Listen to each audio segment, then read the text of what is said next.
I had an experience earlier this summer, which I probably shouldn't tell, but I will, that is an example of how it gets weird.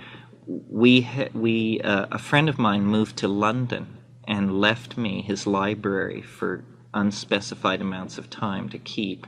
A very bizarre library, mostly Platonic stuff, a lot of magic, a lot of that sort of thing.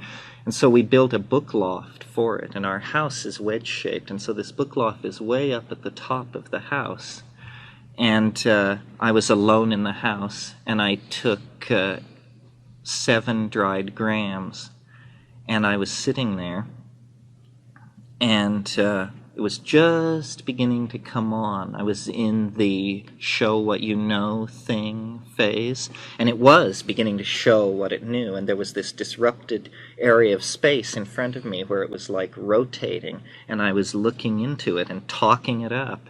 And I was actually speaking. At first I was just speaking in my mind. Then I began speaking aloud, and I was saying, "You are beautiful thing. You are beautiful." And suddenly things changed, and it became very cold, and meaning the temperature fell suddenly. And the dog next door, who never howls, howled. And the cat, which was down below me, I was up in this loft looking down at our bed, the cat was on the bed. The cat flared out and made this really weird noise, and I just, I stopped what I was doing and projected my mind into this situation. And at that moment I heard this sound, which was like, and then something settled onto the roof, sufficient to make the 6 by 14-inch beam creak in. Just went, and I was floored. And I just sat for a minute, and I was not frightened. In fact, my emotion was hard to get back to, but I wasn't frightened. But just at that moment, this thing was really coming on, and really visually peculiar, and it seemed like the two things were independent. The trip was getting stronger and stronger, but a 10-ton something had landed on the roof beam of my house. So I just sat with it for about 30 seconds, and then this thought or voice came, and it was, this thing has come because of something I'm doing, and that means that I can get rid of it. So I just turned like this up toward the roof and projected this thought very strongly, which was, "Begone, I am in conversation with an elder." And this thing went, "Woo!" And there was a long pause, 10 seconds or so, and then whatever it was, it lifted off the roof and went away. Kat and I were in the Amazon in '76 taking ayahuasca. We got in with this certain group of people in Peru that took it every week. And, cultures have different ways of handling hassle. And in some cultures it's confrontational, in other cultures not. The way these Peruvian country folk operated was, if somebody was screwing up, nobody would ever say so. They would just talk about these people behind their back until the morphogenetic field of gossip was so strong that you would basically awaken to the problem. So there was a complex social situation going on in this ayahuasca circle, which was, there was a master shaman who we were apprenticed to, who was beloved by his neighborhood. But he had a nephew, a sobrino, who was a jerk. I mean, this guy was, as Don Fidel said, ambitious. He dealt a little weed, he did a little pimping, he was just sort of an edge runner type of guy. And every Saturday night we would all get together and take ayahuasca, about 30 of us. Older shamans, our guy, people from the neighborhood, and this sobrino, Don Jose. So I don't know what the real history of it was, because I had just arrived on the scene. But these old guys would sing these Icaros, these magical songs on ayahuasca that appear as colored tapestries in front of your eyes. And they had soul, they were into it, and this guy would sing against them. I mean, it's the rudest thing you can possibly imagine. I mean, imagine if Lou Reed were trying to give a performance and the guy in the third row just launched into Old Man River and kept at it, I mean, in this town, I'm sure large guys would appear and say, "Sir." In Peru, it didn't work like that. They just kept singing. He kept singing. And it was clear that this is how it was going to be handled, that we had just divided into two separate entities here. Well, my wife was sitting next to me, and he was sitting across the room from us, the sobrino, and I had been watching him for a long time, and I was loaded to the gills, and I could see he would get up on his haunches, and he looked like a monkey. His face... It was uncanny. I mean, he looked like a monkey, and he also looked kind of like a jackal, a dog with long teeth. He kept going through these changes, and Kat leaned over to me and said something like, "This guy is an asshole." And I just said, let it slide. What do we know? Think of it as anthropology. But she wasn't having it. So after a while, he kept doing this. And at one point, and everybody in the room, every person in the room was bummed out, and they were looking at their laps. All eye contact was broken. It's actually, when I was a kid, I invented a word. The word is fardao, and it means the embarrassment you feel when someone else fucks up. And you happen to just be there, but somehow the aura of it is so strong. So the entire room is just awash in fardao. And the old guys are singing, and the guy is singing. So then at the end of a particularly intense clash of these two styles, my wife just looked across the room at this guy and put the whammy on him. And I saw these red arrows leave her eyes and like dotted lines go across them. And they moved fairly slowly, more slowly than you could throw a ball or something. Well, when this line of red arrows got to this guy, he was knocked off his feet. He fell backwards with his legs in the air, and there was a big noise. And all the singing stopped, and everybody in the room looked up, and these three old shaman who were sitting behind Don Fidel, who I, to that point, had not heard speak any language but Quechua, one turned to the other, and he says in Spanish, "Oh, the gringa sends the zabura." I never had exactly that. I remember I had a very anomalous DMT trip once. It was sort of like that. Here's what it was. It was really a strange one. I can't remember where I was, but anyway, I smoked the DMT and I expected to see the chrysanthemum and everything as I described. And instead, when I opened my eyes, not when I opened my eyes, but when I broke through into the space, I seemed to see red flocked wallpaper in a fleur-de-lis on a wall of some sort. It looked like red flocked wallpaper.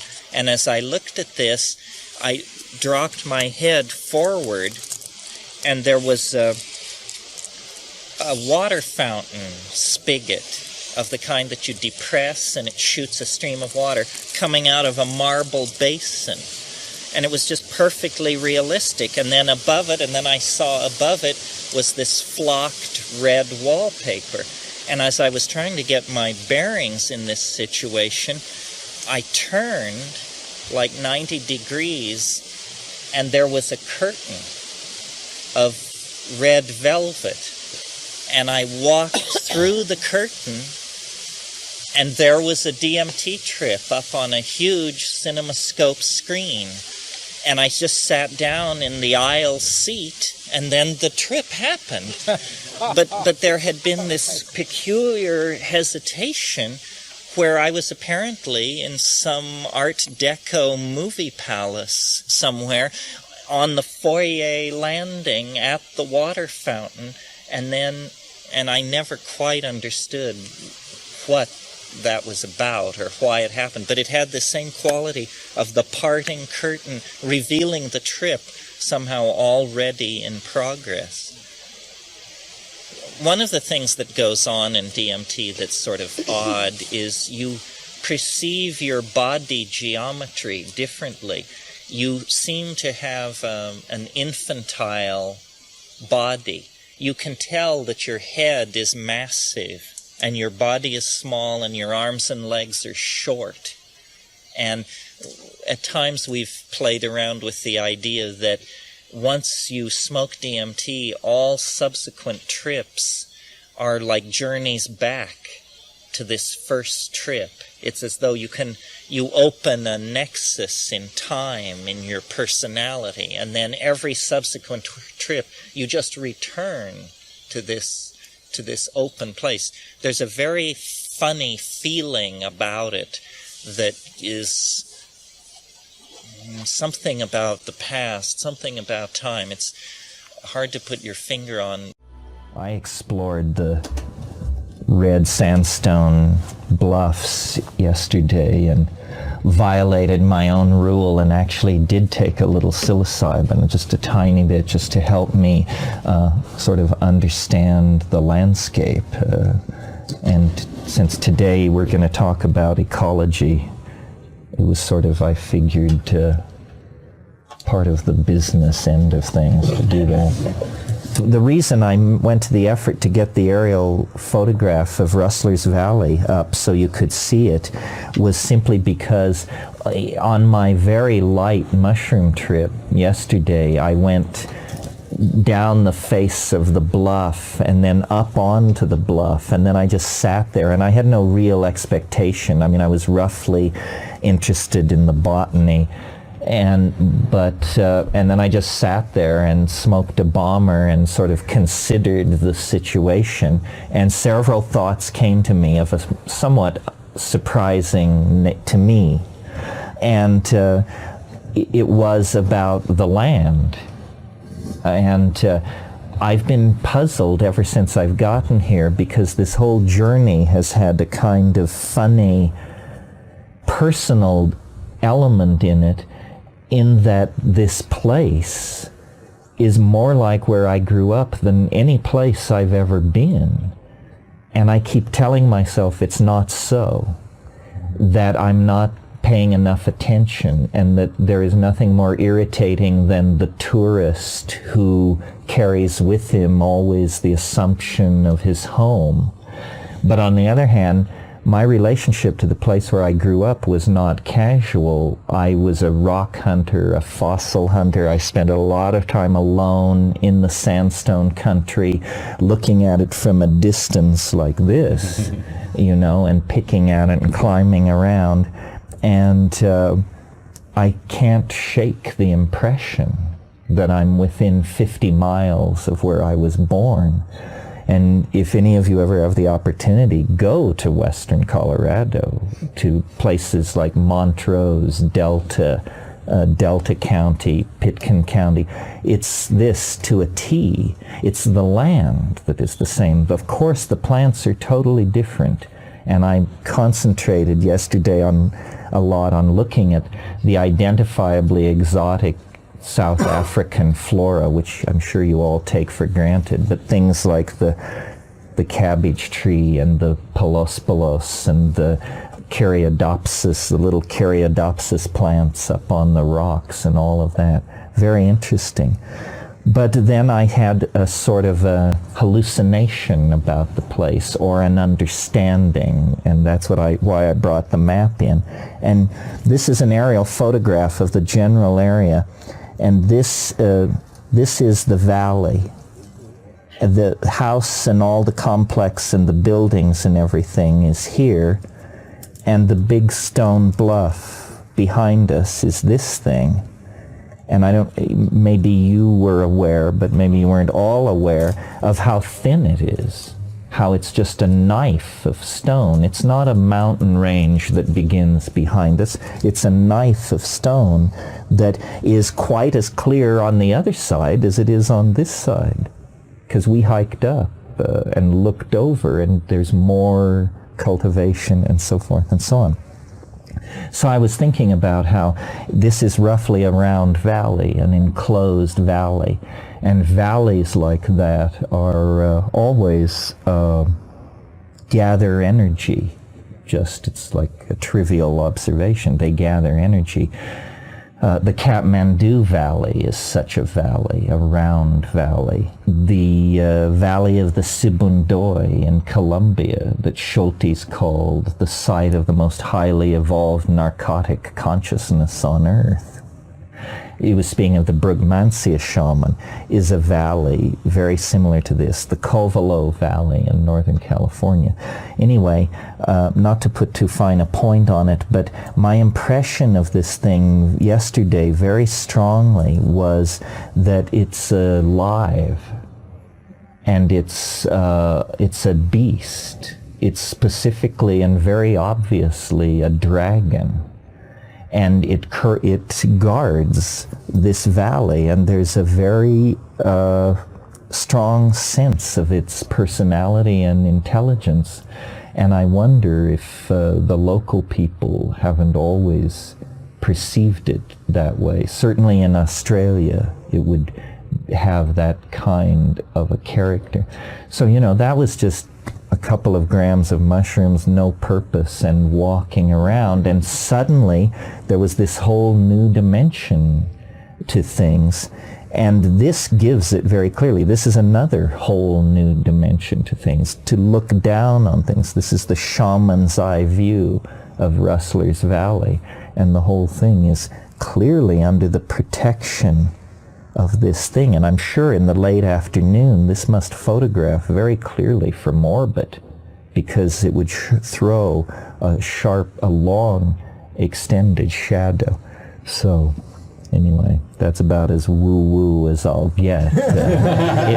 It was a personal observation. I felt this thing very strongly. Beginner's luck. So where we were, and let us continue. Now, this question about fear, which is a real question, because when everything begins to slide, if it's more than most people who haven't done it expect. They have heard it, they've read the books, but they think it's a metaphor. They don't understand it's really going to happen, and it's really going to happen to you. And there's a tendency to clutch or to try and resist it. The thing to do in those situations, I think, and it's counterintuitive to how Western people think, but the thing to do is to sing, to sit up, not to assume the fetal position. See, what you might tend to do is assume the fetal position and tell yourself, my God, this is the most appalling thing that's ever happened to me. If I can just live through it, it'll be all right. I've taken this drug. If I can just wait through. How long did they say it will be? 7 hours. I see it started 2 minutes ago. If I can just... No, the thing to do is to sit up and to sing. And why? Well, being practical people, to oxygenate your brain, to move this thing that's happened to you, though it may have one claw in heaven, its roots are in your neurophysiology and in the chemistry of the drug. You want to move your physiology around. So oxygenating your brain can't fail to do this. So you sing, and this almost always is accompanied by a sense of power, control, equilibrium, and so forth and so on. Not always. I mean, let's face it, you're a product of a nutty society, and there are unexamined crevices and uncleaned out drain traps in all of us, and you're going to encounter that stuff. The good news is the earlier psychedelic trips tend to deal with that. If you will quickly discover taking psychedelics that either you can work through your personal issues and become a psychedelic explorer, or this is just stronger medicine than you are up for, and you would be far better to go back to psychoanalysis or whatever works for you. Some people just can't take it. Why is that? Well, because what it does is it dissolves boundaries, and most of us are over boundary defined, but some of us are having an uphill battle getting some boundaries in place and realizing we are not the telephone or the tree or the person we live with. And so for those people who are having trouble establishing and maintaining boundaries, this is the last thing on earth they should get involved. Cannabis. Cannabis. Cannabis. Yeah. When you're in the state that you're experiencing the total loss of ego or boundary, is it possible that your physical self could just literally stop? Because I have... Well, people often, yes, wondered. Often people wonder. You get into a place where it's so unfamiliar that the question comes up, have I done it this time? You know, am I dying or am I in danger? The answer is the odds are incredibly against you being seriously in danger. People don't die from psychedelics unless they have heart conditions or some incredibly rare medical condition. The problem is that the ego feels threatened by the boundary dissolution, and its ace is your self-identification with it. And it can actually say to you, you are dying, and here's the evidence. And you have to say, no, it's unlikely, and sing your way through it. But this is really tough. I mean, this is, the Buddhists talk about slaying the ego. This is slaying the ego for real. You must slay it, otherwise it will spread panic into your whole psychological system, will give way to panic and hysteria. So unless there is some real reason to think you're dying, and you should have done your homework, you should know what to expect. For example, if you take LSD and begin intense bouts of vomiting, this is not a proper reaction to LSD. Something is wrong, either with the LSD or with your relationship to it. You should know what because a typical trip will put you through changes, but is not dangerous. But if you suddenly begin exhibiting some symptom, heart fibrillation or something like that, then you want to have... this is why then there's always the issue of the buddy system. Should there be somebody else there, and what about all that? My position is, if you're anxious, then you should have a sitter. If you're going to do it alone, you should certainly tell someone so that they will check on you after a while. I don't like doing it in groups or with sitters because inevitably I get spun into them. What I want to do is go as deep as possible and and even if I'm alone with one other person, culture is the third guest at the table. If you start... I've often found myself in the middle of psychedelic trips thinking, I'm sure glad there's nobody else here to see this, because I'm sure it would alarm an observer. because I have my leg thrown back up over my neck and I'm screaming in Urdu or something. But it's okay. After a few minutes, it's okay. But if there were an observer, they would feel the need to do something, you know. And often, like I've seen people smoking DMT, and people moan, and they say, no, no, no, and they moan. And well, so then, you know, you get them back together and constituted, and you say, how was it? And they say, it was fantastic.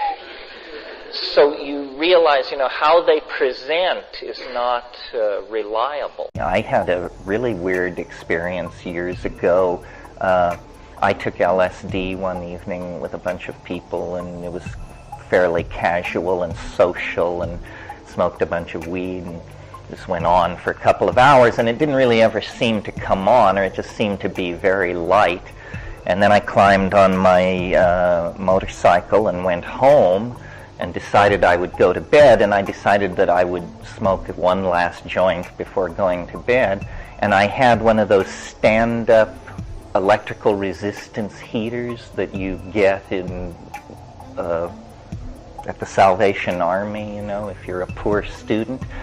And I said, so I turned it on as I started to smoke this joint, and it was badly wired, and it made this sound like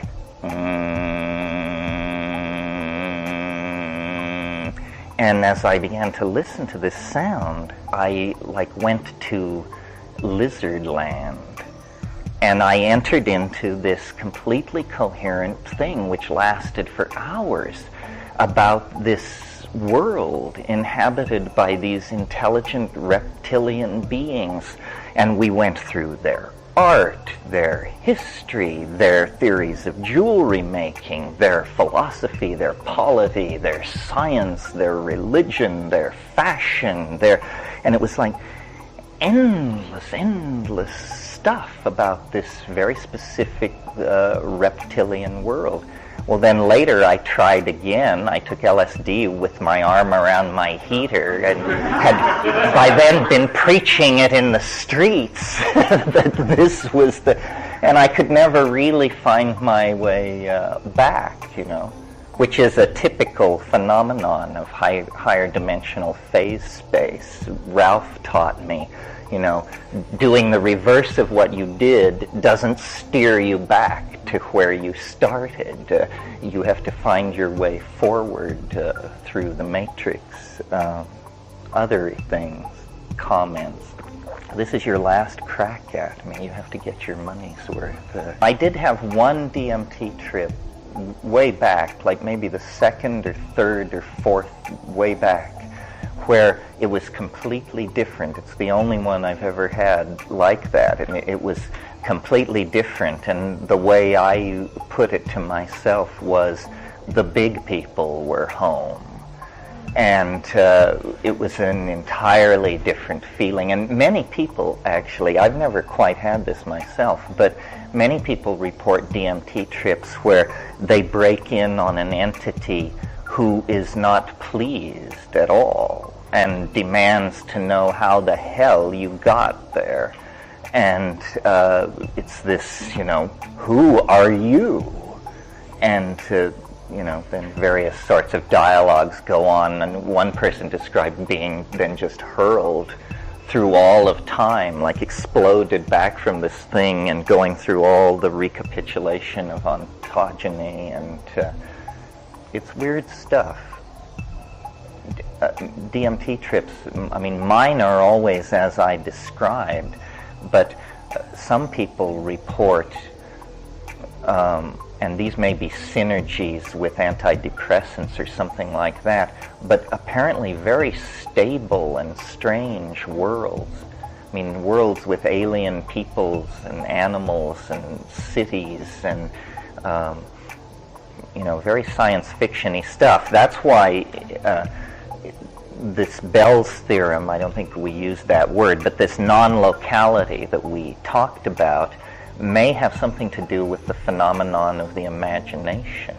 Like, it's occurred to me over the years that what we call imagination might simply be hyperdimensional perception, and you're actually seeing worlds and places that truly exist somewhere scattered through the galaxies like grains of sand, but no place you will ever contact or visit in the flesh, but that the data is somehow present. There seems to be some kind of tuning thing that needs to go on, you know, possibly with technology.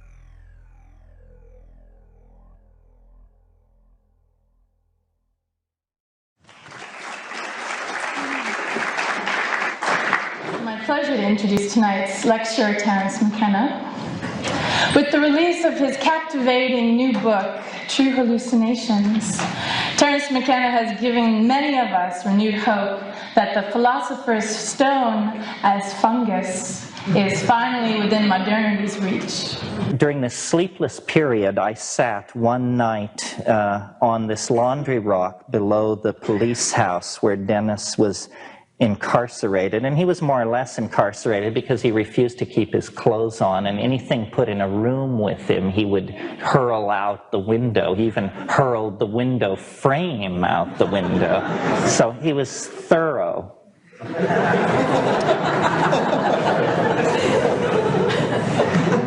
I said nothing to anyone, but I formed the resolve not to spend that sleepless night as I had spent the others, wandering the fields like the fox spirit or meditating at the Chorro. Rather, I would sit here where the lake emptied and the Agara resumed its languid course, here at the boat landing, 70 feet down a steep mud bank from the river house. I would sit through the night and watch. And so, all night long, I sat reviewing the things that had passed, seeming to divide my consciousness and send it both backward through my family tree and forward into the future. I seemed to see all the years ahead. I saw some technique emerging from this contact, which I now think is the technique for growing Stropharia cubensis. Our careers pursued across space and time, and finally vindication as the world realized the truth of the transdimensional nature of the Stropharia visions and the true nearness of the worlds that they had thrown open. For it had become my belief that the contact with an intelligent and utterly alien species was beginning for humanity. It seemed that out of the long night of cosmic time, the novelty of novelties, the moment of contact between minds on utterly different planes was beginning. We were among the first to achieve contact with this other species. It was the real thing. We had come to the equatorial jungle to explore the dimensions glimpsed in tryptamine ecstasy, and there in the darkness of the heart of the Amazon, we had been found and touched by this bizarre and ancient life form that was now awakening to the global potential of a symbiotic relationship with technical humanity. All night long, strange vistas and insights poured through me. I saw gigantic machineries and worlds of vegetable and mechanical forms on scales inconceivably vast. Time, agatized and glittering, seemed to pour by me like living superfluids inhabiting dream regions of terrible pressure and super cold. And I saw the plan, the mighty plan, at last. It was an ecstasy, an ecstasis that lasted hours and placed the seal of completion on all of my previous life. At the end, I felt reborn, but as what? I knew not. In the gray of a false dawn, the wave of internal imagery faded away. I rose from where I had been sitting for hours and stretched. The sky was clear, but it was still very early and stars were still shining dimly in the west. In the southeast, the direction from which, toward which my attention had been focused, the sky was clear except for a line of fog or ground mist lying parallel to the horizon only a few feet above the treetops on the other side of the river, perhaps a half a mile away. As I stretched and stood up on the flat stone where I had been sitting, I noticed that the line of fog seemed to have grown darker and now seemed to be churning or rolling in place. I watched very carefully as the rolling line of darkening mist split into two parts, and each of these smaller clouds also divided apart. It took only a minute or so for these changes to be executed, and I was now looking at 4 lens-shaped clouds of the same size lying in a row and slightly above the horizon, only a half mile or so away. A wave of excitement swept through me, followed by a wave of definite fear. I was glued to the spot, unable to move, as if in a dream. As I watched, the clouds recoalesced in the same way they had divided apart, taking another few minutes. The symmetry of this dividing and rejoining, and the fact that the smaller clouds were all the same size, lent the performance an eerie air, as if nature herself were suddenly the tool of some unseen organizing agency. As the clouds recoalesced, they seemed to grow even darker and more opaque. As they all became one, the clouds seemed to swirl inward like a tornado or a waterspout, and it flashed into my mind that perhaps it was a waterspout, something I still have never seen. But even as the thought formed, I heard a high-pitched, ululating whine come drifting over the jungle treetops, obviously from the direction of the thing I was watching. I turned and gave one glance at the river house 70 feet behind me and up the steep hill, gauging whether I had time to run and awaken someone to get confirmation of what was happening. To arouse someone, I would have had to go hand over hand up the slope and consequently take my eyes off the thing I was watching. In the space of an instant, I decided that I could not cease observing. I tried to shout, but no sound came from my fear-constricted throat. The siren sound was gaining pitch, and in fact, everything seemed to be speeding up. The moving cloud was definitely growing larger rapidly, moving straight toward the place where I was. I felt my legs turn to water and sat down, shaking terribly. For the first time, I truly believed in all that had happened to us, and I knew that the flying concrescence was now about to take me. Its details seemed to solidify as it approached. Then it passed directly overhead at an altitude of about 200 feet, banked steeply upward, and was lost from sight over the edge of the slope behind me. In the last moment before it was lost, I completely threw open my senses to it and saw it very clearly. It was a saucer-shaped machine, rotating slowly, with unobtrusive, soft blue and orange lights. As it passed over me, I could see symmetrical indentations on the underside. It was making the whee, whee, whee sound of science fiction flying saucers. My emotions were all in a jumble. At first I was terrified, but the moment I knew that whatever was in the sky was not going to take me, I felt disappointment. I was amazed, and I was trying to remember what I had seen as clearly as possible. Was it real in the naive sense in which that question is asked of UFOs and tables and chairs? No one else saw this thing, as far as I know. I alone was its observer.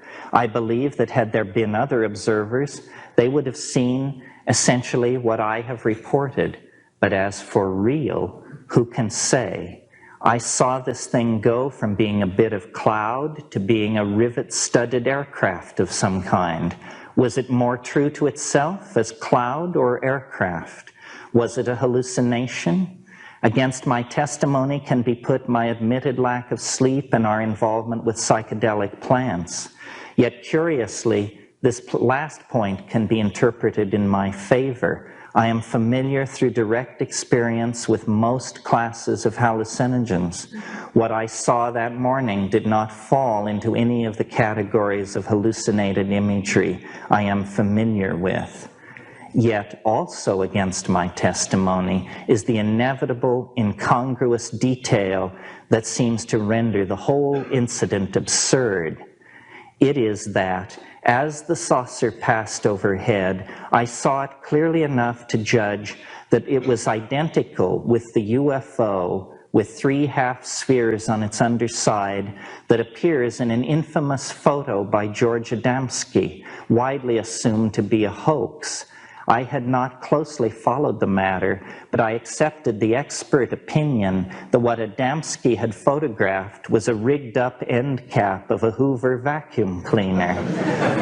But I saw this same object in the sky above La Chorrera. Was it a fact picked up as a boyhood UFO enthusiast? Something as easily picked out of my mind as other memories seem to have been? My stereotyped but already debunked notion of a UFO suddenly appears in the sky. By appearing in a form that casts doubt on itself, it achieves a more complete cognitive dissonance than if its seeming alienness were completely convincing. So,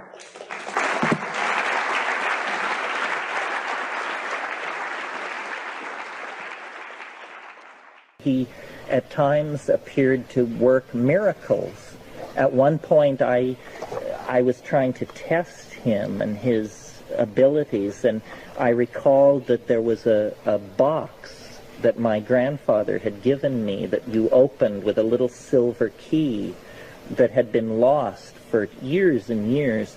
And I said, well, if you can do anything, why don't you produce the key that to that box, which neither of us had seen even the box for a dozen years. By this time, he was naked and locked in a room at the mission. And he went and he would make these bizarre gestures, these strange, I don't know what was going on. And he went into a period of concentration, gave a wild squawk, and slammed into my hand and gave me the key. Gave me the key. He was naked. He had been locked in this room for 14 days at that time. And I was like, I didn't know what was going on. But what was happening to me was, I was like utterly unconcerned for his mental health or any practical concern, which was causing a lot of problems for the other people on the expedition. In classical psychology, this is called a folie à deux, a delusion of two. It's a simultaneous schizophrenic episode. It usually involves a mother and a daughter. I've never heard of a brother-brother folie à deux. But it was accompanied by all these exterior manifestations, freak rainbows, and in my case, an encounter with a UFO. And this UFO encounter had a very curious quality to it. Not that they don't always, I suppose. But this was even more curious than the pedestrian UFO encounter. What happened was, it was on the 13th day of the reversal, and I had this intimation. There was something going on about the Southwest. I wasn't clear quite what it was, and the two women on the expedition were that afternoon washing our clothes down by the Chorro, by the lake, and I looked across the lake and I saw in the sky not a rainbow but just a spot in the sky that was a spectrogrammatic diffraction, you know, a little patch of rainbow. And I asked the women if they saw it, and they said they didn't. And then it intensified. And by this time, I was plenty in the doghouse as well. I mean, this put a great deal of strain on our small party, as you can imagine. And this spectrogrammatic iridule intensified. And then I said to them, now do you see it? And they looked, and they said, oh, yeah, it's, you know, big deal, not much, but I knew, and knowing means the voice was speaking to me. All kinds of weird things went on. I mean, I discovered that the closer I was to water, the easier it was for me to rhyme. Which I've never, and then years later I encountered a Celtic saying, poetry is made at the edge of running water. And the thing would give me these aphorisms. Like one time it said, the clone's load is a stoned mode. And, you know, and I was not sleeping. I was now 11 days without sleep. So that night I decided to sit by the Chorro and just, because I stayed up all night, and I would walk in the fields, and the thing would would connect up the constellations for me and show me where they were in the sky. There was also embedded in all this thing the intimation of this thing called the teacher, which was a giant insect-like thing that was always like right over here. And there was the sense of something watching us from the sky, something moving us very, very gently but persistently toward this very weird breakthrough.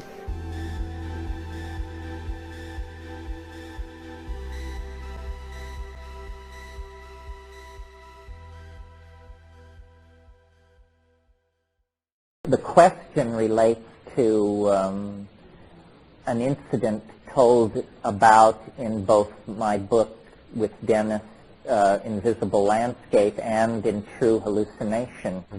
Creatively agitated under the influence of mushrooms, announced that he could do something, which is very hard to describe what it was. It was sort of like turn himself inside out, trigger the end of the world, open a doorway into hyperspace, something like that. Anyway, some highly touted, dramatic thing. He organized an experiment to test the theory, and the result of the experiment was not nothing, which was what I was betting on, not what he said would happen, which what he was betting on, but a very peculiar incident then was generated where he seemed to lose his mind, to put it simply, for about 3 weeks, but in a very specialized and orderly way. And I seemed to also undergo a parallel but different kind of transformation. And the theory that was being manipulated was a theory that involved using vocally produced tones to acoustically cancel metabolizing psychedelic molecules in the body so that they would bond as dimers into DNA. In other words, so that they would intercalate into DNA. The hypothesis which lay behind all this was that DNA must be the storage, the physical storage site for memories. This is not a popular idea. This is a sneered at idea. But memory is a great problem for modern science. We've decoded DNA, we've got the top quark, we've measured the core temperature of Betelgeuse. We have no idea how memory works. It's absolutely confounding because a woman, a man of 90 years old can remember the way their great-grandmother's skirts smelled when they used to crawl up into her lap when they were 4 years old. It was 86 years ago. During that time, every molecule in the body has been cycled out every 5 to 7 years. So it's 10 bodies away is the body that crawled up into that woman's lap and could smell the starch in her skirts, and yet the memory is completely clear.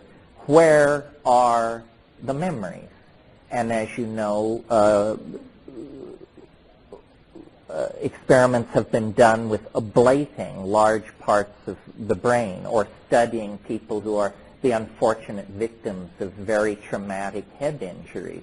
And there are cases in the medical literature of people who have fully 80% of their physical brain destroyed and no memory impairment whatsoever. So where are the memories? Well, there are a number of theories, but there is nothing more than theory at this point. Dennis said, let's assume nature is conservative for a moment. We know that nature stores protein code in DNA, and we know that DNA has large silent portions, and in fact some of you may have seen the data which came out just recently that those large silent portions of the DNA exhibit the same mathematical properties as language. Did you all read this? Oh, this is hot news, folks. As you know, DNA codes for protein. That code is only about 6% of the DNA chain. The rest of the DNA, the other 94%, is called silent DNA, or by some people, junk DNA, because it doesn't code for proteins. So what does it do? Well, recently they've been sequencing this junk DNA and then studying it with algorithms used by the CIA to detect code in noise, and they discover that the silent portions of the DNA fit all the necessary criterion of language. They have syntactical structure. This seems to support Dennis's contention, which was, and it's would be very controversial, you see, because it's a Lamarckian mechanism. It's saying that experience can modify nuclear DNA, which is denied by anti-Lamarckian evolution. That's not the way it's supposed to work, according to Darwin and the neo-Darwinians. Nevertheless, if we don't believe that the only part of the body which is not traded out many times over the course of a long lifetime, the only part of the body which you are born with and die with is neural DNA. Neural DNA, what you're born with, you keep. Therefore, it's reasonable, following good scientific method, to hypothesize that the neural DNA must be where the memories are.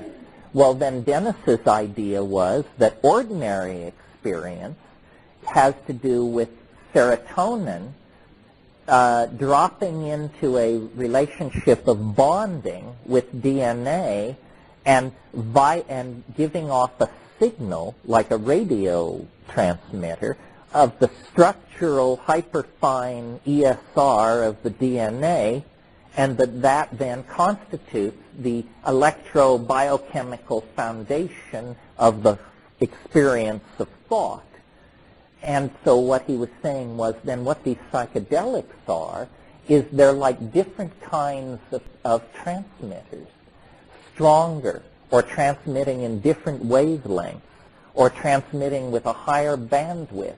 And it is known, in fact, that these psychedelic molecules do compete with serotonin. They are serotonergic competitors. So visualize the DNA in the course of metabolism unfolding and folding itself to expose various runs of nucleotides to ribosomal coding into RNA.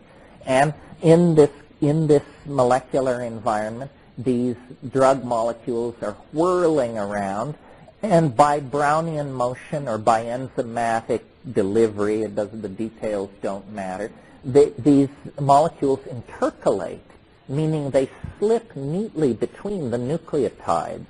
Many drugs do this. This is known. But most drugs or compounds, when they intercalate into DNA, they distort the twisting of it, and it's dysfunctional. It messes up.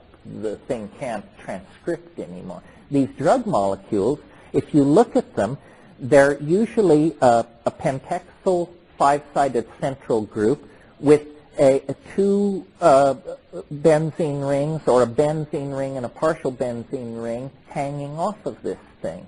And they're flat, they're planar. It means if you could blow up a psilocybin molecule to the size of a cutting board, it would be about as thin as a cutting board, and as wide and as long. Those flat molecules fit right in between the nucleotides. Yes, and when this happens, the electron spin resonance signal is amplified, just as though a more efficient transceiver had been dropped into place. And you can measure the hyperfine ESR signature of DNA in an in vitro laboratory situation. This is not mysterious. So the idea then is that we have a family of molecules, endogenous neurotransmitters like serotonin, acetylcholine, so forth and so on, and exogenous neurotransmitters like psilocybin, psilocybin, mescaline, and then exogenous, endogenous like DMT found inside and outside the body.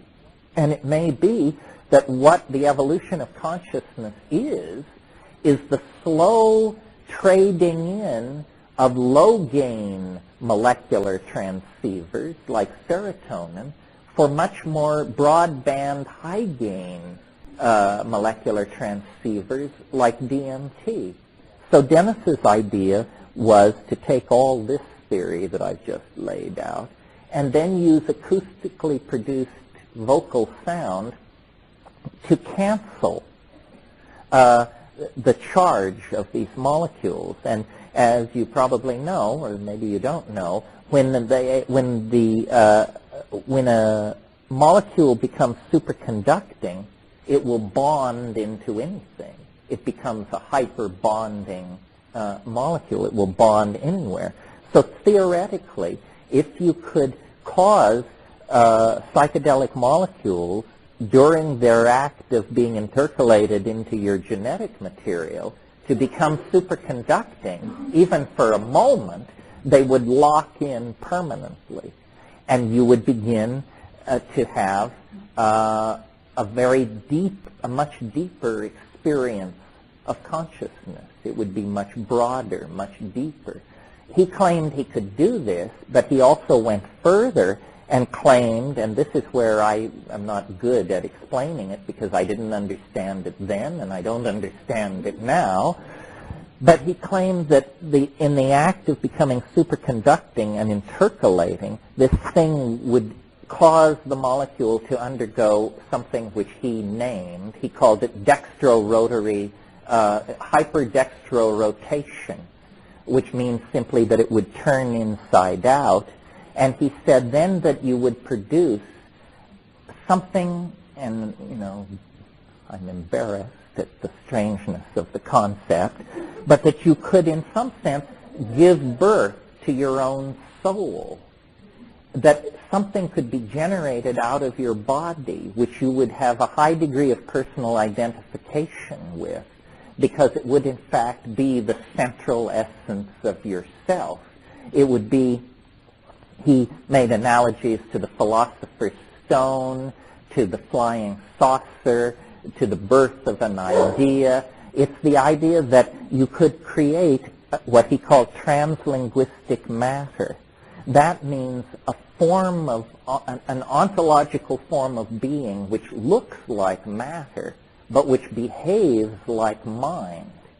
And that somehow this would trigger the collapse of the illusion of history, and everything would be swept into the presence of Almighty God upon her throne, or something like that. Anyway, that was the notion. And in proceeding to carry out this experiment, which I just thought was madness and would result in nothing, and then we could go back to botanizing, instead, in a sense, it seemed to work. The condensation of the philosopher's stone and the collapse of the historical state vector is slightly delayed, but the rest of it seems right on track, in that when he threw the switch, as he said, the harmine switch, he went bonkers, basically, for about 21 days in a very complicated way, which he had anticipated. He said, there is a small chance that I will be turned inside out, not my body, but my mind. And it seemed as though that was precisely what had happened. He could recite the alphabet backwards. He spoke in a language which, if you got him to spell it, you could turn it around and you could see these were full sentences, but spoken backwards.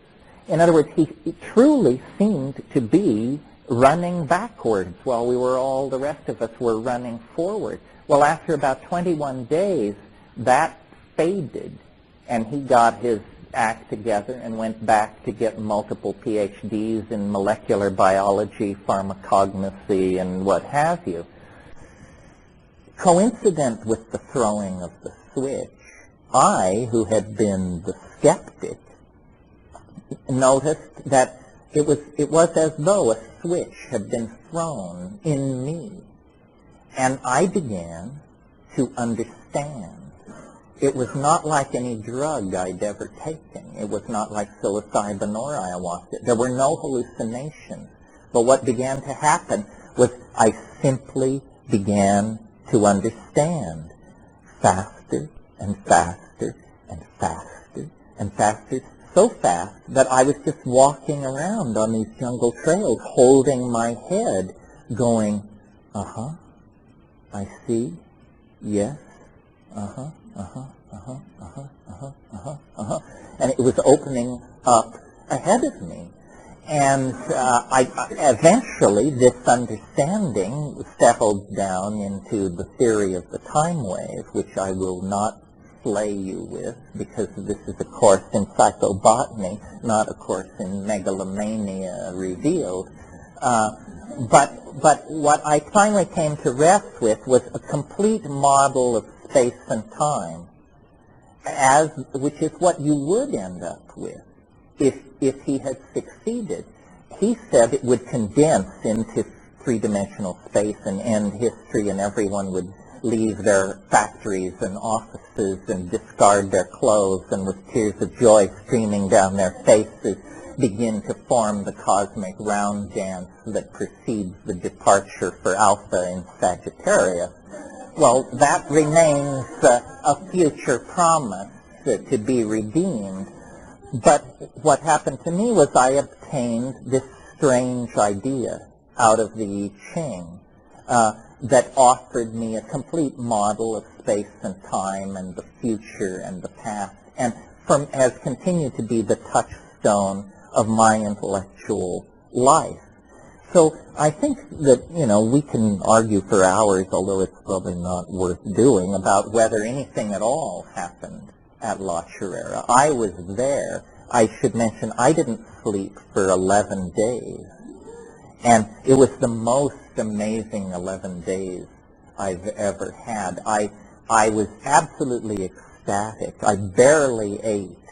And I was full of compassion and understanding for everyone and their limitations in this terrible dilemma, because we were, 1,000 miles up the Rio Baboon asshole with no airplanes and no radios, and here my brother proceeds to go nuts, and I'm saying it's okay, but the world may end in a few days, and on and on.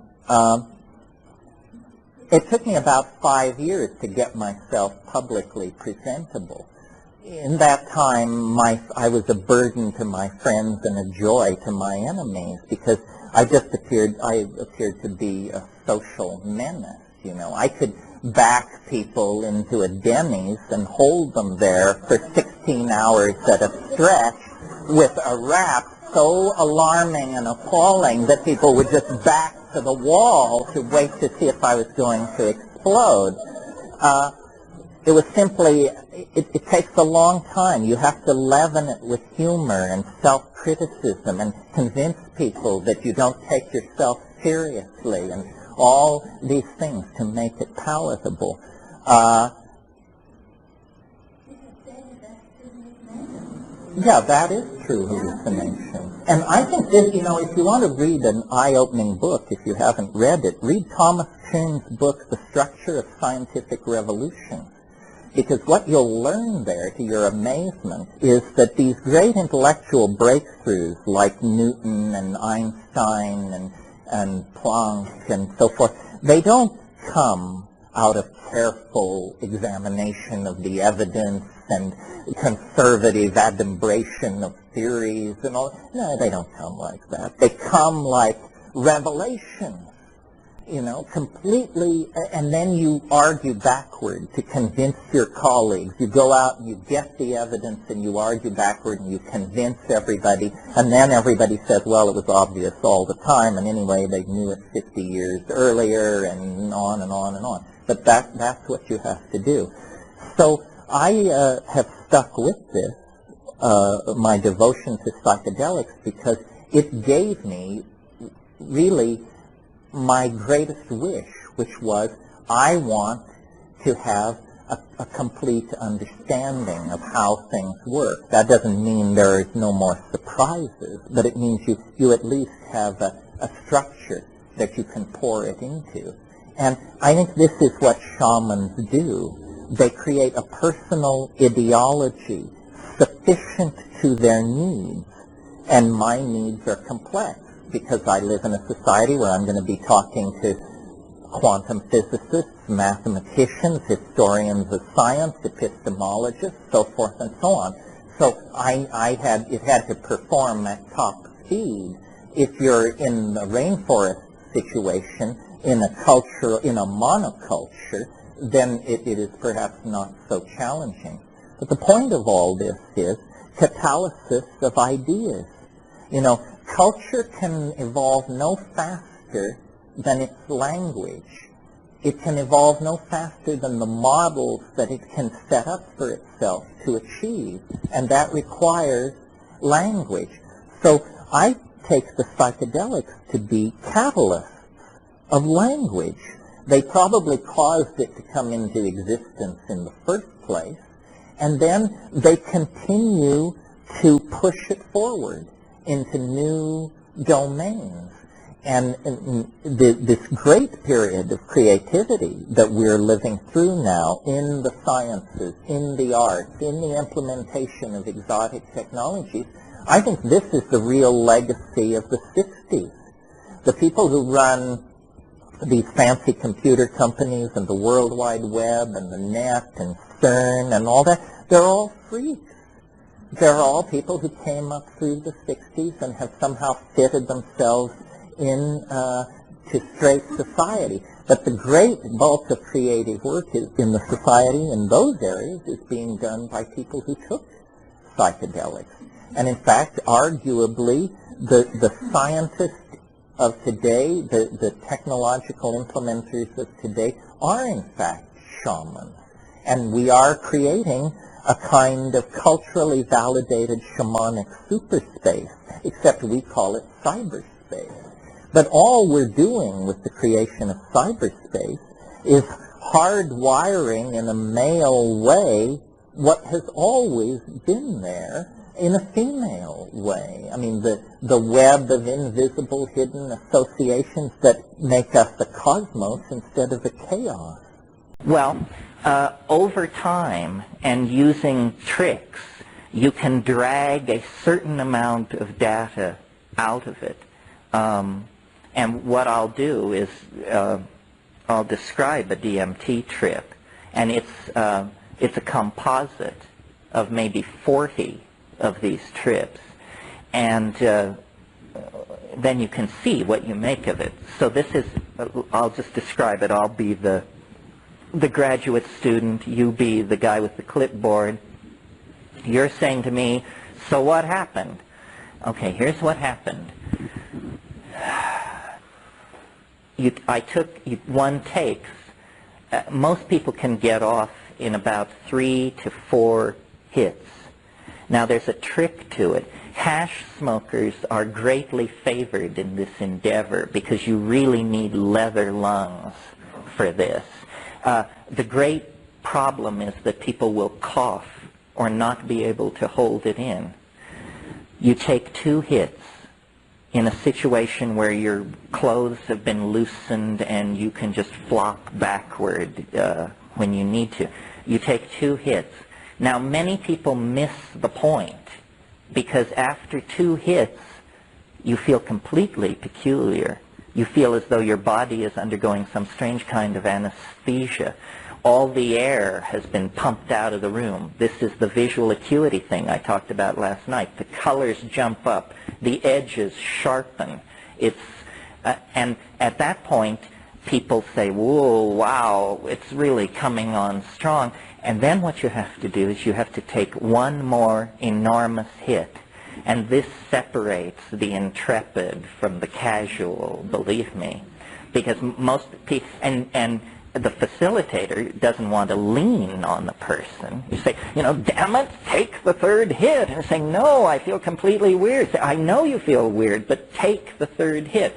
Well, if you can coax somebody into that, then what happens is you close your eyes and you see the ordinary warm brown back, closed eyelid scenario, and then these colors begin racing together, and it forms this mandalic, floral, slowly rotating thing, which I call the chrysanthemum.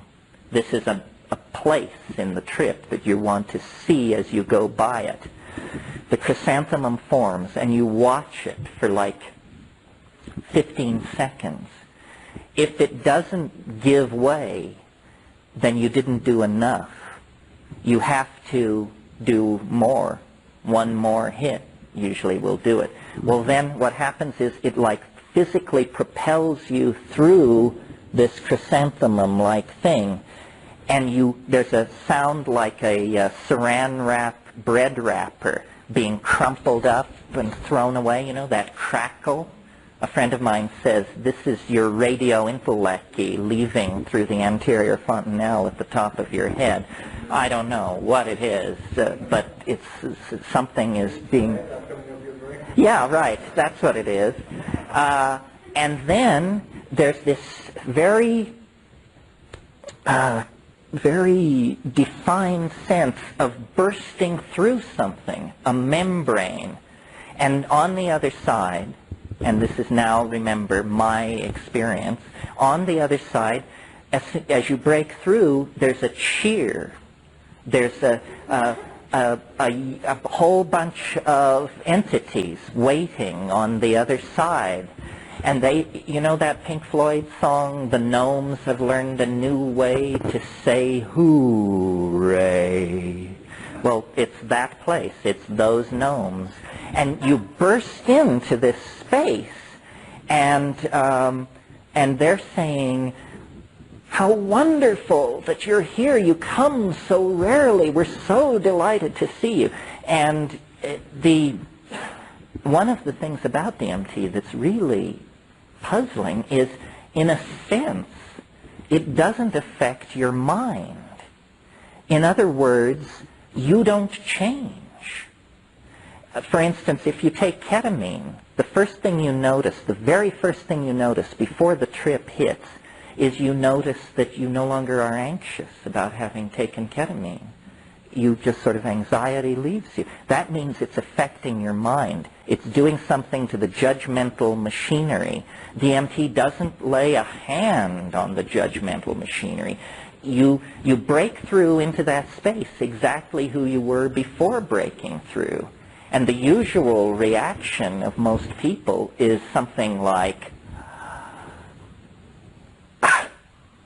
and you think, God, heartbeat, normal, pulse, normal, everything's normal, yeah, everything's normal, oh God. Because these things are there, and they're hammering at you. And they come forward. They're like jeweled, self-dribbling basketballs.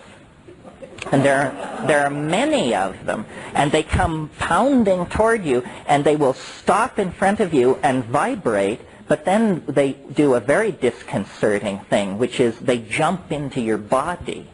They jump into your body, and then they jump back out again.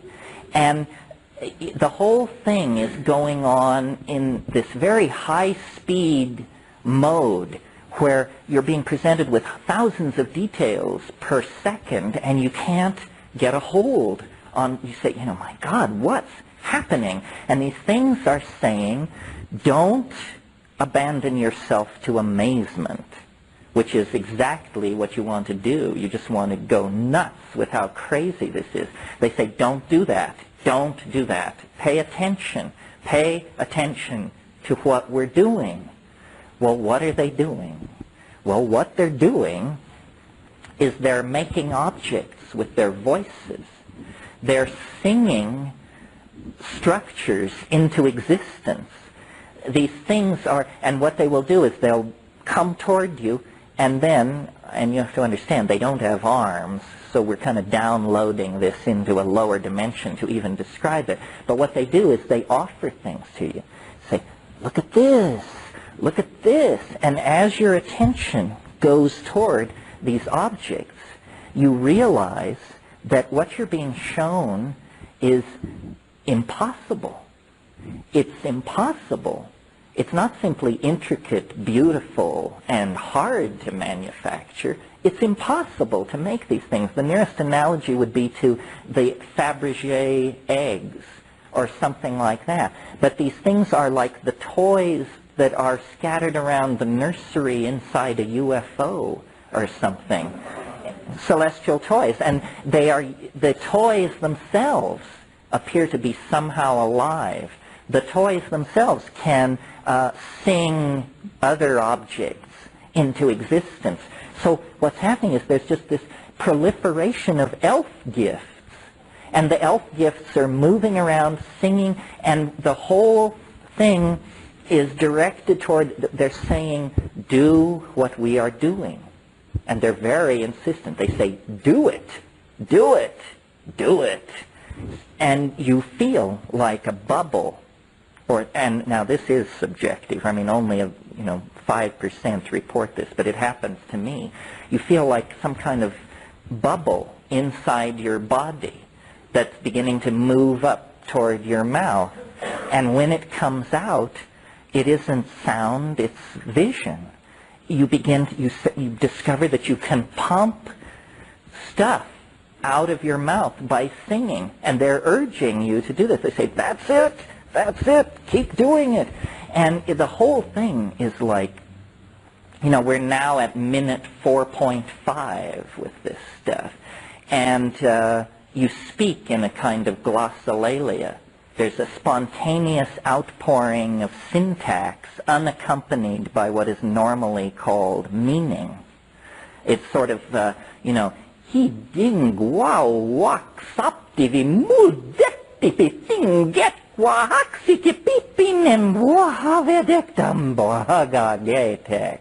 And this is accompanied by a modality, something seen. And they're saying, yes, do it, do it, do it. And then after a minute or so of this, the whole thing begins to collapse in on itself. And they literally begin to physically move away from you. And usually their final shot is they actually wave goodbye and they say, déjà vu,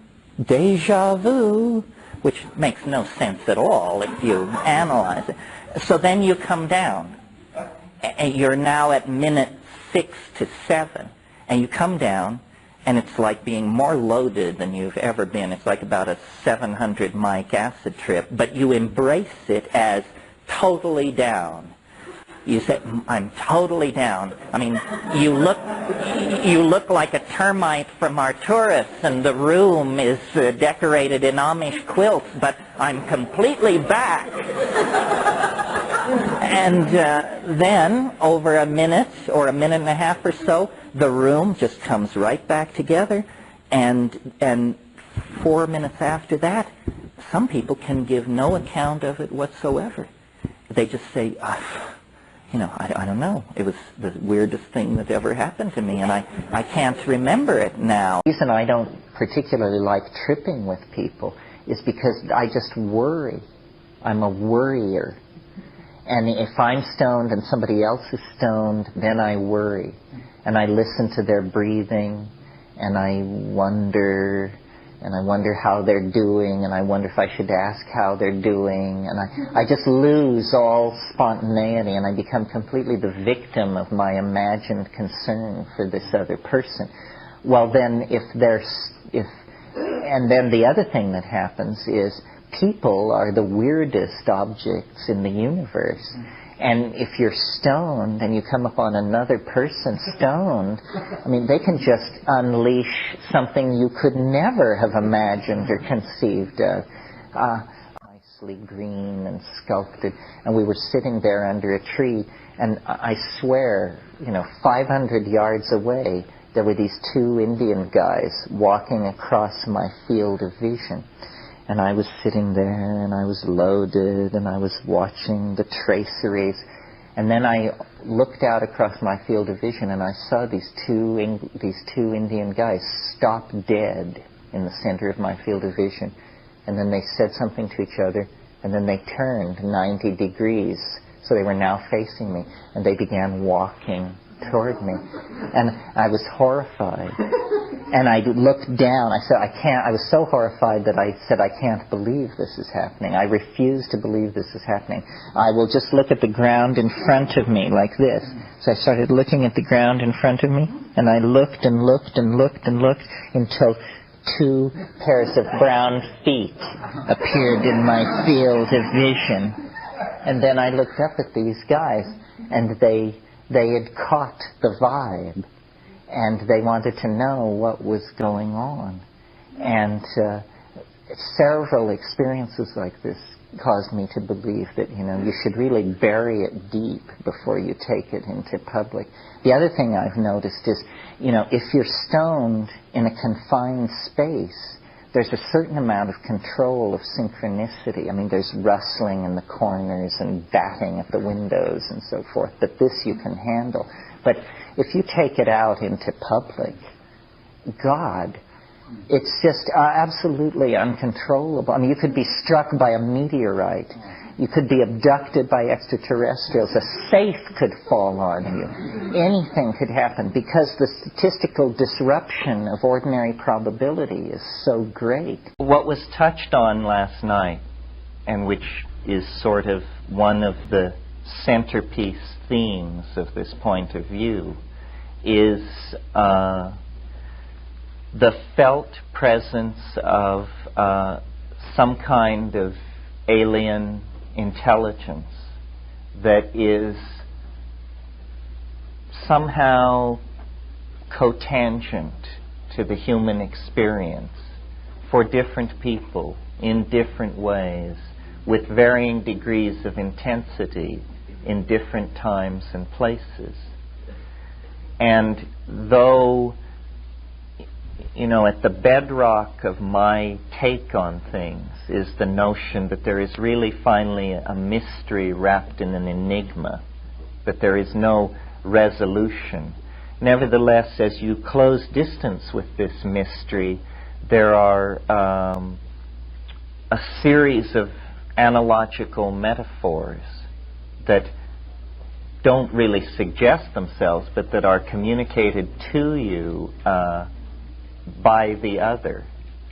And one of these analogical metaphors is the presence of this alien intellecti, this organized other that is folklorically present in tradition as fairies, gnomes, elves, jinns, afrits, sprites, tree spirits, that sort of thing, and anecdotally present in rural cultures throughout the world as the poltergeist and the milk-souring fairy, and the thing seems to reside in a curious area that is not epistemically clearly defined for the culture.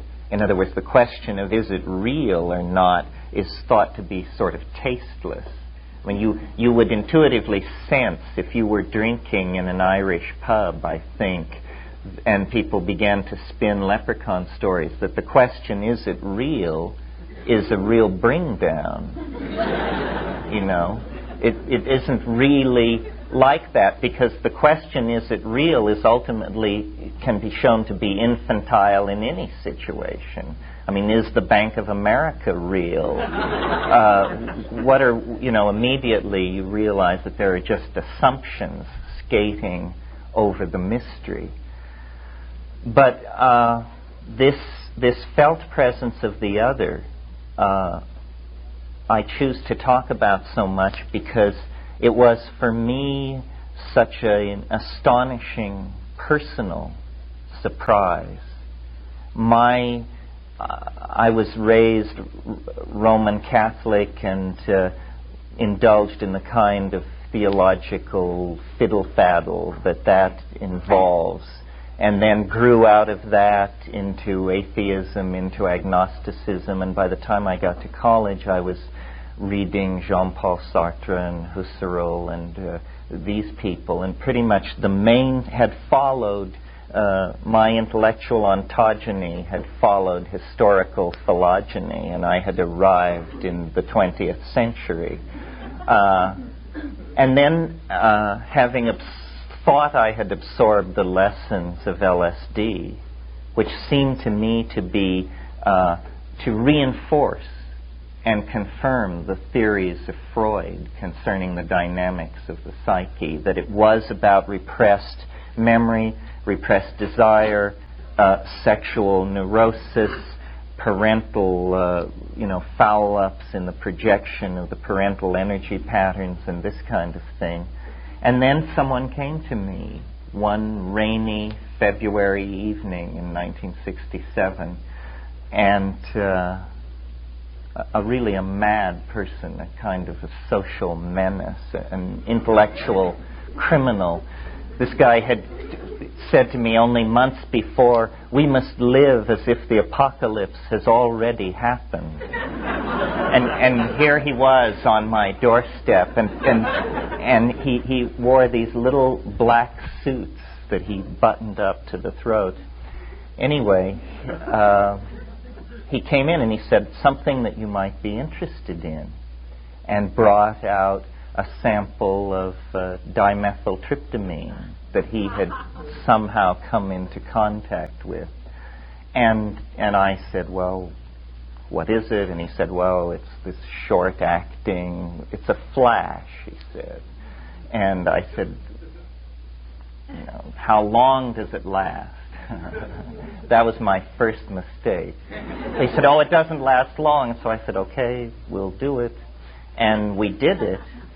And I discovered I had, I guess it's called a peak experience or a core revelation or being born again or having your third eye opened or something, which was, it was a revelation of an alien dimension, of a brightly lit, inhabited, non-three-dimensional, self-contorting, sustained, organic, linguistically intending modality that couldn't be stopped or held back or denied. I mean, I sank to the floor. I couldn't move, and this disystolic hallucination of tumbling forward into these fractal geometric spaces made of light. And then I found myself in the sort of auric equivalent of the Pope's private chapel. And there were insect elf machines proffering strange little tablets with strange writing on them. And I was aghast, completely appalled, because the transition had been a matter of seconds. And my entire expectation of the nature of the world was just being shredded in front of me. I've never actually gotten over it.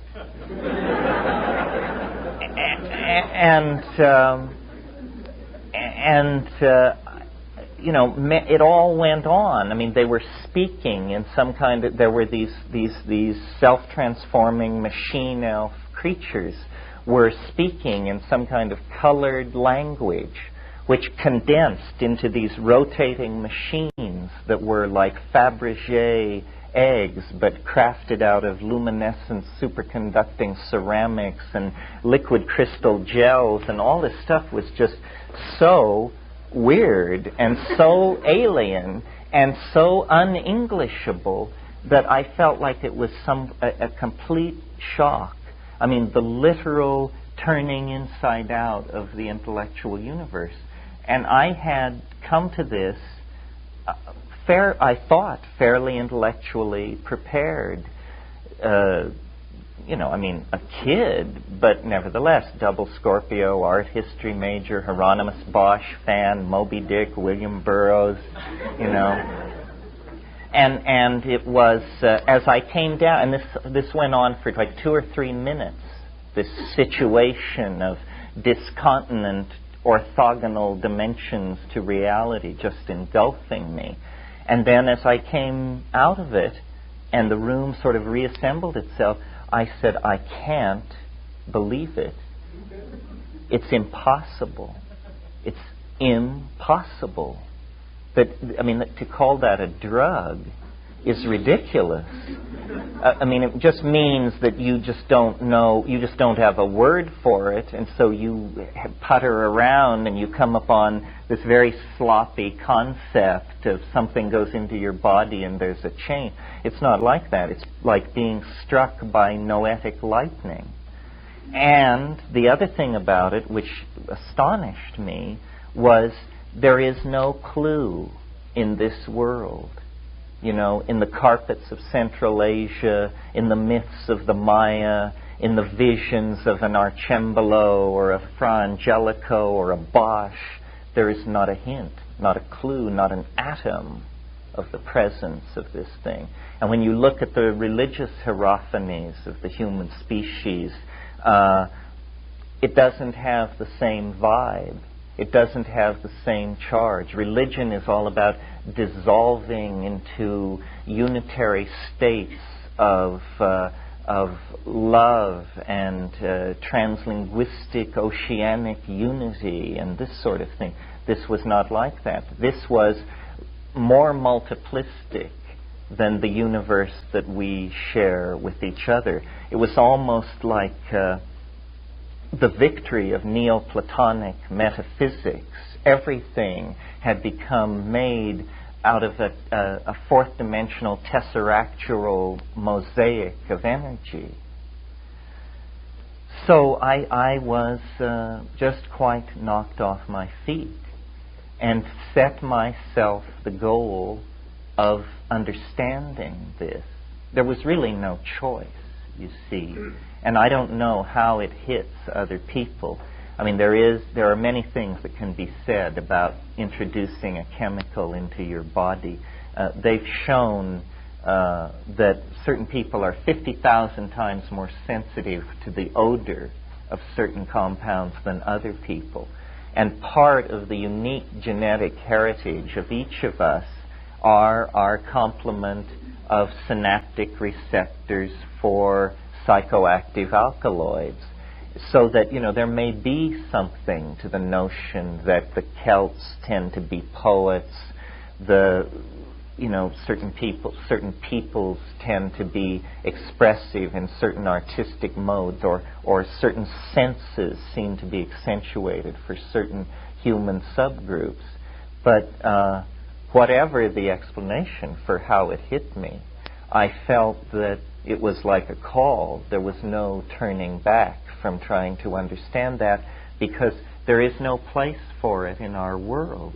And yet it is overwhelmingly, existentially real, you see, and easily accessed. I'm not peddling that you have to go to some place in India with poor sanitation and put yourself at somebody's feet for a dozen years or something like that. The enunciation of the presence of this dimension should inspire some kind of coming to terms with it. It's preposterous that we can entertain in our popular journalism the the titillation of the search for extraterrestrial intelligence and prop up all these reductionist guys and trot them out to give the statistics on the distribution of G-type stars and all this sort of thing. Because the fact is, what blinds us to the presence of alien intelligence is linguistic and cultural bias operating on ourselves. The world which we perceive is a tiny fraction of the world which we can perceive, which is a tiny fraction of the perceivable world, you see. So we operate on a very narrow slice based on cultural conventions. So the important thing, if synergizing progress is the notion to be maximized, and I think it's the notion to be maximized, is to try and locate the blind spot in the culture, the place where the culture isn't looking because it dare not, because if it were to look there, its previous values would dissolve, you see.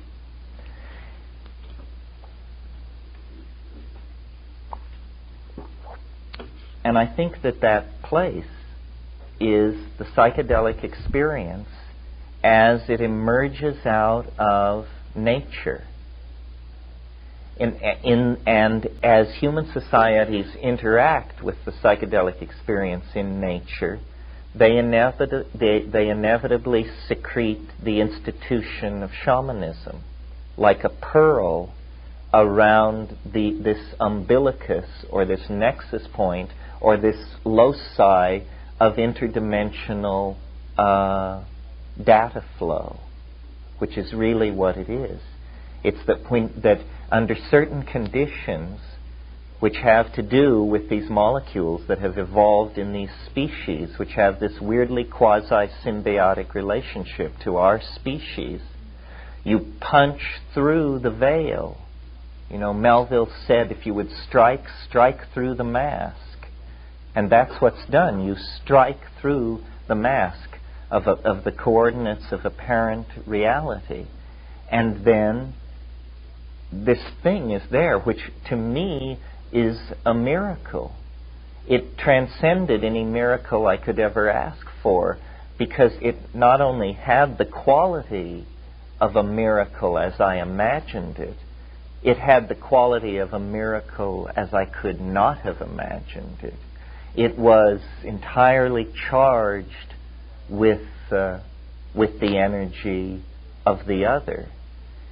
It had the ambiguity of a pun, a kind of zany, impossible, improbable, hysterical revelation of the joke, the self-contradiction, the provisional nature of it all, that it really is a Marx Brothers movie in some sense. So I pursued it first to Nepal and involvement with pre-Buddhist shamanism in Tibet, because the thing that puzzled me most, I guess because I was an art historian, was this absence of the theme in the artistic productions of humankind. And I felt that maybe there was a trace of it in the artistic conceptions of the old pantheon of Tibetan shamanism, and that Central Asian Tibetan shamanism had actually created astronauts of inner space that had gotten good recon on this same area. You know, the Dharmapalas, the guardians of the Dharma, are not Buddhist deities per se. They are autochthonous Tibetan folk demons that protect the Dharma by virtue of the fact of having been overcome in magical battles by great Buddhist saints who came to Tibet. In fact, there are, or were before the Chinese occupation, monasteries in Tibet where the vow of fealty to the Dharma on the part of the Dharmapala had to be renewed by the monks every 24 hours, or the thing would run amok and be on its own and bust up the countryside. I'm just telling you what they told me. So it seemed to me that this raw sense of the shamanically accessed demonic realm was there. And I also saw traces in Hellenistic Gnosticism and alchemy, but such thin traces. So I went to Nepal, immersed myself in that, and decided ultimately that it was inaccessible. I wasn't sure whether it was there or not. And then I placed myself in the context of nature by moving my sphere of operations to eastern Indonesia, to the climaxed continental rainforests of the ancient continent of Sundaland. You see, Indonesia was a continent until as recently as 120,000 years ago, and then with the melting of the glaciers and the subsidence of this continent, it became a vast group of islands. And I think that it was my good fortune, or the fortune of my fate, because it was prudent for me at that time in the late 60s to remain outside the United States. And so I sort of had to become the hero I had pretended to my friends that I was, which I wasn't. I had an around-the-world air ticket and was entirely a preppy poseur. But suddenly return was not a possibility. And so I became, and my apologies to Buddhists in the audience, a professional butterfly collector. And I pursued this blood sport for many months in these remote montane jungles of eastern Indonesia. And that was where the missing link in the quest for the resolution of the meaning of DMT and spirit fell into place. Because I saw what most of us only see on National Geographic specials, which is the real fact of the rainforest, the real fact of organic nature, and how nature is communication.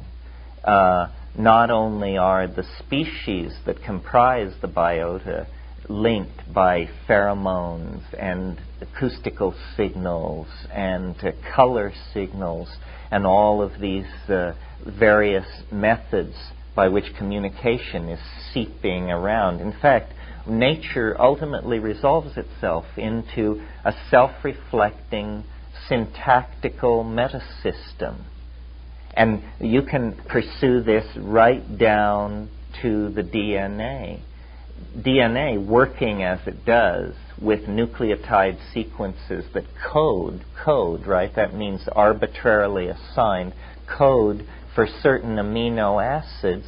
It means that organic objects are essentially utterances in three-dimensional space of some kind of universally distributed linguistic intent.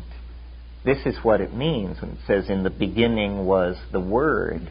Nature is that Word, this infinitely self-adumbrating, fractal, syntactical hallucination that has an infinite number of facets for potential regarding and self-regarding. And then, might invoke here Gödel's incompleteness theorem, which, as I'm sure many of you know, was Kurt Gödel's brilliant contribution to theoretical mathematics, where he showed that the possible set of true formal statements generated by any formal system was exceeded the possible set of true formal statements which the rules of that system allowed. He showed this for simple arithmetic. And what this means, friends, is that what was called truth up until the beginning of the 20th century is absolutely impossible. That's what Gödel's incompleteness theorem secures. It shows that there is no ultimate closure in an effort to describe.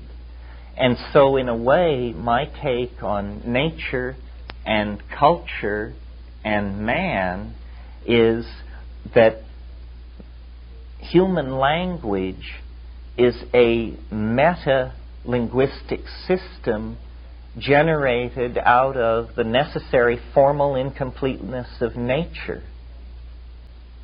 You see? It's that nature is a self-describing genetic language, and yet out of it arises something which is not formally predicted by its constraints and rules.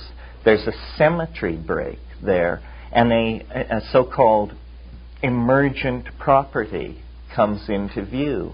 And this emergent property is our unique ability to provisionally code sound to meaning, so that we then can freely command and reconstruct the world. We imagine that we do this for our own purposes of communication.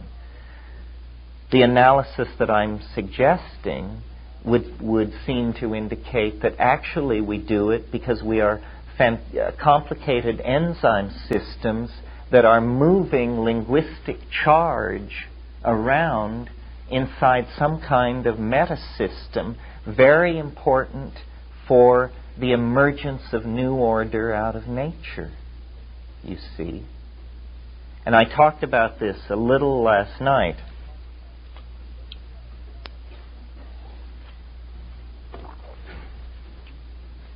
The fact that it is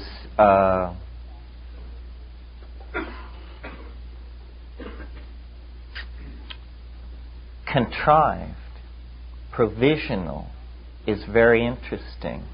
It doesn't arise out of the gene structure. Rather, it is agreed upon by individuals who are living at the time that the linguistic structure, whatever it is, emerges into consciousness. Well, since individuals are replaced, the thing is much more in flux than the genome, you see. The genetic component of an organism is a physical structure stabilized by atomic bonds, possibly stabilized by a phenomenon like room temperature superconductivity. The way nature works is to conserve the genes. And so molecular machinery has been created to do that. But there is no mechanism in nature with the same kind of binding force that conserves meaning. Meaning is some kind of freely commandable, open-ended, self-evolving system. The rules are that there are no rules. Meaning consequently addresses itself to a much larger potential modality of expression than the genes. The genes basically repeat themselves over and over, almost like Homeric poetry, where the idea is that it be memorized and repeated. And that's what sexuality is about, is memorizing and repeating gene structures, handing on parts of the story. But the epigenetic, the creation of linguistic systems where meaning can be freely commanded allows very rapid evolution of cultural norms. And what I suggested last night and want to say more about tonight is that this process is mediated by plants. It is synergized in human beings by plants of all sorts. I mean, we are obsessed with drugs and short-term spectacular effects. But think about the effect on a culture of the presence or absence of, say, sugar, or the presence or absence of coffee. What human culture can essentially be seen to be is a series of plant-established developmental creodes for a higher mammal. The fact that we are omnivorous lays us open for the formation of these weird relationships to things in our food chain. Everybody is taught in school that the Renaissance, the close of the Middle Ages, the rise of urban culture, all had to do with the search for spices, right? Bringing spices back to Europe. Well, why was it so important, you know, that a drive to simply broaden the palate of Europe is given credit for the redefining of post-medieval civilization? Very strange. Hoffman and Ruck and Wasson showed that the Eleusinian mysteries, which were the philosophical and experiential linchpin of the ancient world's cosmology, the Hellenistic cosmology, was a cult of ergotized beer. There, every September at Eleusis, this mystery was carried out, and everyone who was anyone participated in it, and you only got to do it once in your life, so you had only one take. The point is clear. As you look at human culture in all times and places, the way in which our cultural institutions have been molded by these so-called tertiary compounds in plants is very suggestive. It seems to me that the felt presence of the other, the alien intelligence, the being from outer space, is actually co-present with us on this earth.